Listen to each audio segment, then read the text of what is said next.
I parked my car and looked up at the emblazoned night sky, where I watched the red-throated loon recede back to its nest. The daylight had shifted into dusk quicker than I had expected. As I was walking up the steps to my front door, I felt my cell phone vibrate. I got it out from my pocket and answered it. "Sup, Clayton," I said. Hey Zane, I forgot my backpack in your car again, and I was wondering if... Said Clayton. "Screw you, I've had enough of your shit. You can get it tomorrow," I interrupted. But... I hung up and went inside. As I opened my door, my mom and her naggy voice snapped. Where were you? "I was at school," I mumbled back. She did some strange, indistinct nag that I simply ignored as I walked upstairs. I quickly signed onto the computer and patiently waited as the freaking dial-up loaded. My ears bled as that annoying...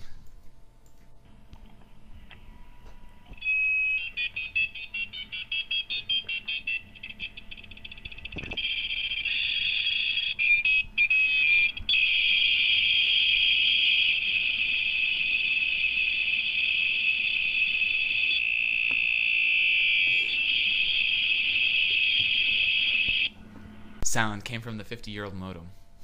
Let's see what's happening on Facebook. I opened my page and noticed all of the kids' recent status updates. I despised most of them. While browsing through them, I suspected a general recurring theme throughout. Fat-ass Sarah Smith, an obsessed with band, low-end outlier girl, said, "For some strange reason, I don't think I will be coming back to band much more. Of course, the only plausible way that would occur is if I died." Yet another band-obsessed kid, Budge Smith, baritone master, robot genius, commented, Feels lifeless. Must play baritone or other miscellaneous low brass instruments. Jared Smith, yet another band kid who always quotes songs, stated, "This will be the day that I die." Wow, are all these kids suicidal? Probably.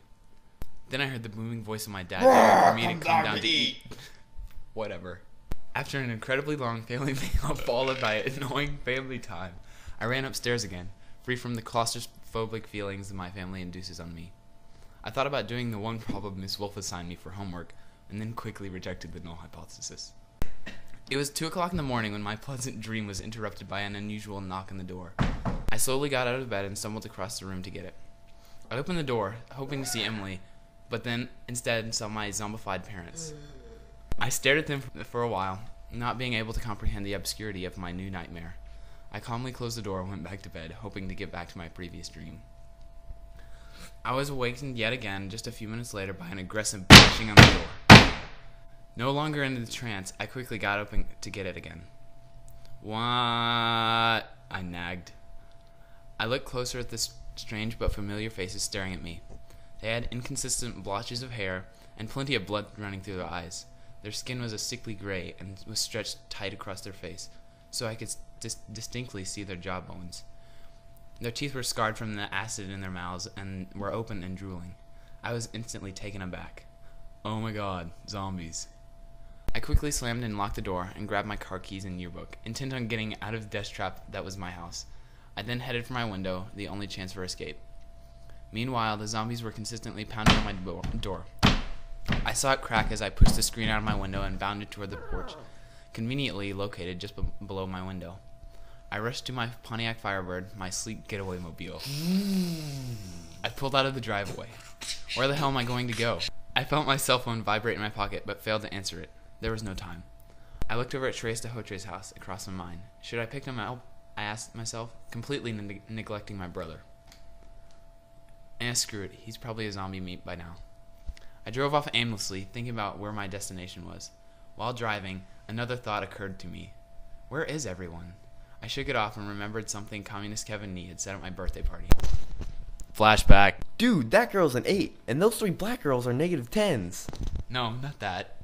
Dude, we need to make a board game. Not that either. Dude, Vishwa's the hottest Asian at our school. True, but still not helpful. Dude, if zombies ever attack, we should all congregate at the school. Oh yeah, and I can finally play Sonata Op. 49, the 31st Concerto in D harmonic minor on violin. Dude, it's freaking hard. Okay, that's enough, Kevin. I know where to go now. I turned and headed for Farragut High School, hoping everyone else had remembered the same thing.